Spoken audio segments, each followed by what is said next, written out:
সুমন, একটু জানাবেন মরদেহ কখন পরিবারের কাছে হস্তান্তর করা হতে পারে এবং এ বিষয়ে আরও কোনো বিস্তারিত তথ্য যদি আপনার কাছে থাকে।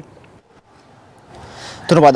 আমি এই মুহূর্তে ঢাকা মেডিকেলের মর্গে রয়েছি। আপনারা জানেন গতকাল হাইকোর্টের সামনে যেই খণ্ডিত মরদেহটি পাওয়া গিয়েছে তার পরিচয় শনাক্ত করা হয়েছে পরবর্তীতে আঙ্গুলের ছাপের মাধ্যমে, এবং তিনি রংপুরের বদরগঞ্জ উপজেলার গোপালপুর গ্রামের আশরাফুল হক। এবং এই হত্যাকাণ্ডের পর আজ সকালে শাহবাগ থানায় একটি মামলা দায়ের করা হয়েছে। যেমনটি আমরা আগেই বলেছিলাম, সেই আশরাফুল হক যার সাথে ঢাকায় এসেছিলেন জরেজ নামের তার এক বন্ধু, তাকে প্রধান আসামি করে, মানে একমাত্র আসামি করে বাকি অজ্ঞাতনামা কয়েকজন উল্লেখ করে এই শাহবাগ থানায় আজ সকালে মামলা দায়ের করা হয়েছে। আমরা এই মুহূর্তে মর্গে যে আমরা দেখেছি এখানে স্বজনরা এসেছেন, তার ছোট বোন আশরাফুল হকের এবং তার শ্যালক এসেছেন। আমরা পরিবারের আরও অনেক সদস্যের সাথে কথা বলেছি।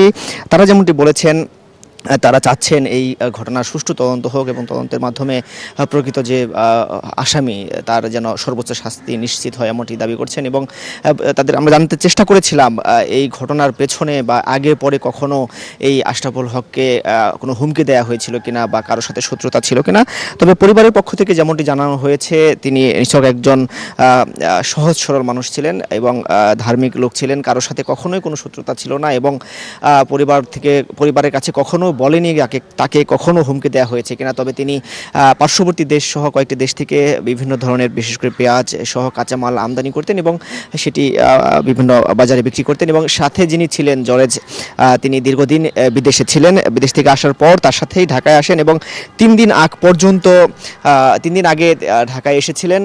আমরা আরেকটু তথ্য জানতে পেরেছি, যেমনটি পরিবারের সদস্যরা বলছেন, সর্বশেষ এই আশরাফুল হকের মোবাইলে ফোন দিলে একজন রিসিভ করেন। তারা সন্দেহ করছেন যার সাথে ঢাকা এসেছিলেন জরেজ তিনি রিসিভ করেছিলেন এবং তিনি বলেছিলেন তার মোবাইলটি, আশরাফুল হকের মোবাইলটি হারিয়ে গিয়েছে, তিনি কুড়িয়ে পেয়েছেন এবং তার পরবর্তীতেই এই সব ঘটনা। তো এই ছিল ঢাকা মেডিকেল মর্গ থেকে আমার কাছে সর্বশেষ, এবং লাশ ময়নাতদন্ত শেষে পরিবারের কাছে হস্তান্তর করা হবে। জি, ধন্যবাদ আপনাকে সুমন। এক্সট্রিম মশার কয়েল প্ল্যান্ট ফাইবার দিয়ে তৈরি, তাই সহজে ভাঙে না, সুগন্ধিযুক্ত ও নিরবিচ্ছিন্নভাবে জ্বলে। ডেঙ্গু, চিকুনগুনিয়া বাহি সহ যে কোনো মশার বিরুদ্ধে দেয় এক্সট্রিম সুরক্ষা।